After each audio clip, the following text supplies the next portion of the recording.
5. Yeah, and that's what they're looking at. A ticket to MSI and a one shiny trophy there as it's come down to Game 5, which honestly, in the... Fate. Speaking of Fate. Yeah, dive coming in. Acorn's here as well. Pawn's going to get ganked. Nothing he can do. The teleport's down. No, he's not alive for long enough. Koro's trying to help him, but they can't join in. Even PYL's piled on. And we're seeing more battling. Yeah, they are going to go in, but no, Ghost is going to go through. Lissandra's going to rejoin in. Pawn going to get himself headed up as TBQ taking too much damage, but does survive as Def rotates in. Koro's here as well. TBQ finally dies to Mako, but that might just be it as the Boomerang Blade comes in onto PYL. Acorn, the next target, will knock them back with the Arcane Smash, and it's a 1-for-1 trade, it looks like. For Pawn, he gets the gold cut in, but Acorn's already here. The redive coming through. Godby doesn't even need level 6, and Pawn, he'll die again under his turret. There's multiple ways to get punished as Twisted Fate in a laning situation. Blind picked it. Didn't expect the creative adaptations, but it seems like LGD have comped around and practice for a Twisted Fate comp, and boy are they executing it well. Mako coming in, that's a mistake from Mako, gets knocked back and knocked up, tanks the turret too often, and that kill goes to Koro. Yeah, crucially it goes to Koro of all people. It's been so well held by Imp. Suddenly 13 CS in this one. He's not a true control mage player. He's had that in the past in his repertoire, but this whole season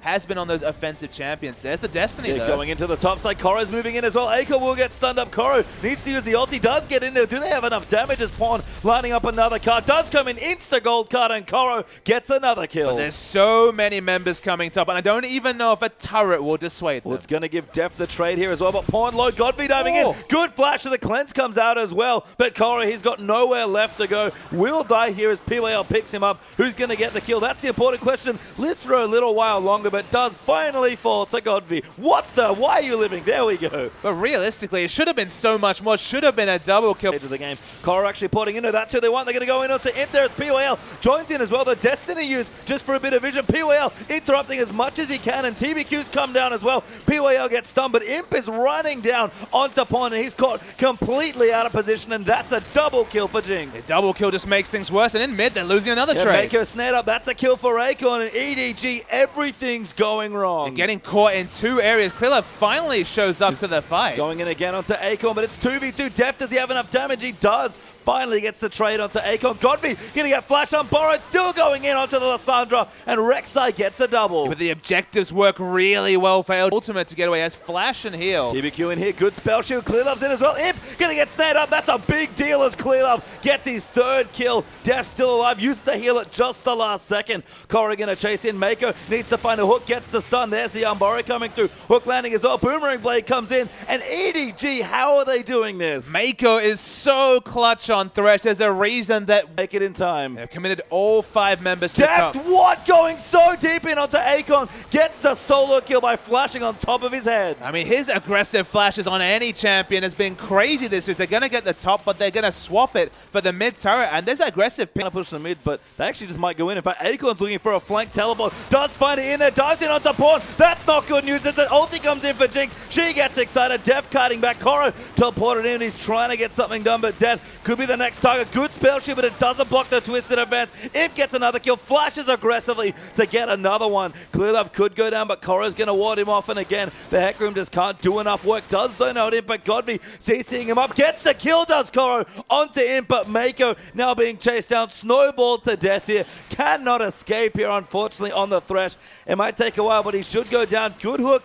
Gonna delay the inevitable, but he finally falls. Ironically, the answering kill onto Jinx does actually bite. Decided that Pawn's teleport to mid. We must see a contest. He's running in. Koro needs to line up an ulti, but he doesn't even have it. Going in. He's riding straight into it. Clearlove steals the Baron somehow. POL ults him out, but Godby, he almost goes down. And Imp, he's already dead. Godby will go down. Def gets the next kill. And ADG, one more time, a 4-for-0 team fight and a Baron. But they steal Baron. That's the tunneling in onto the Baron, and they didn't get it. That was so clever from Pawn, a player who's this far behind. May actually find himself dead as the rocket's coming in. Does use the Zonders. Can that buy him time? His team's actually tunneling down. Tries to ult away, but that's not going to work. But EDG might just take some structures. They're certainly going to take the inhibitor at a minimum.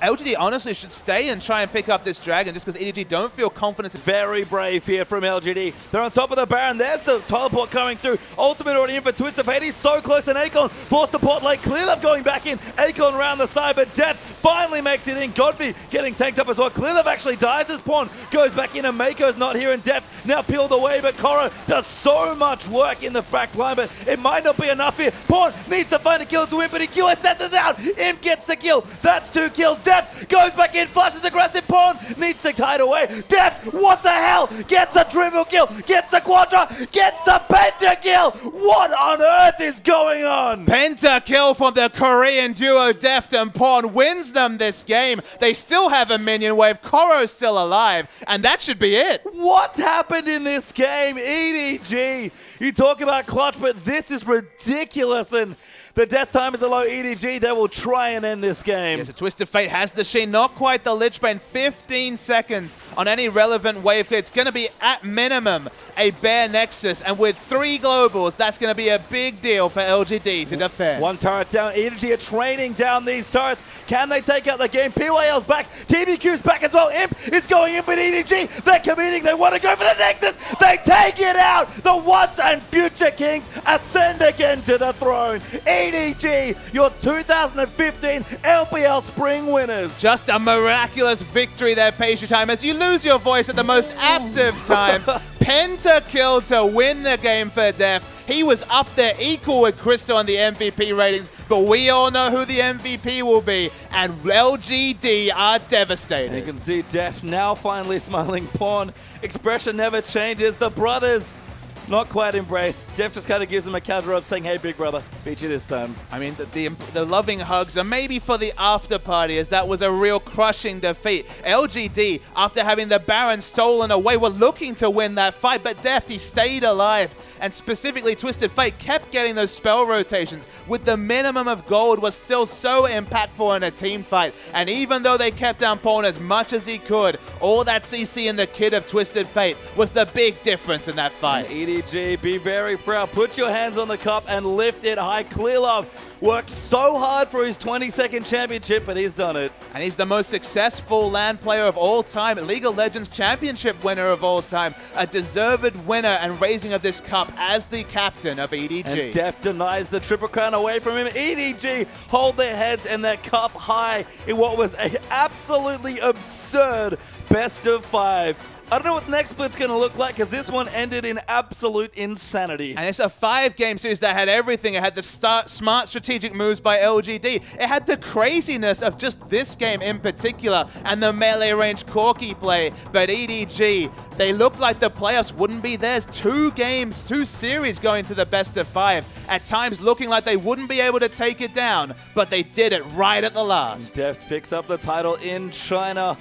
EDG keep the title in their organization, but only just. LGD made them work for another title, but at least for the first one here in China, EDG continued their domestic dominance, albeit with a few new Korean faces. And that's the thing. Pawn finally gets his next domestic championships. Of course, he already won with Samsung Blue, hit another final. That's 3 finals in a row between the 2 Champions finals and now the LPL finals. His domestic run is already super impressive, and Deft as well. Clearlove, so happy to win again. You know, you wondered, he's been around for so long, 4 or 5 years at this point. Is Clearlove going to retire? I feel like he's come back in 2015 and really just proved that he is still one of the best players in the world. It's just not the same Clearlove, Pesham. I was there with all the detractors of Clearlove, often would role play as Evelyn and not even be playing Evelyn, just be invisible. Take a few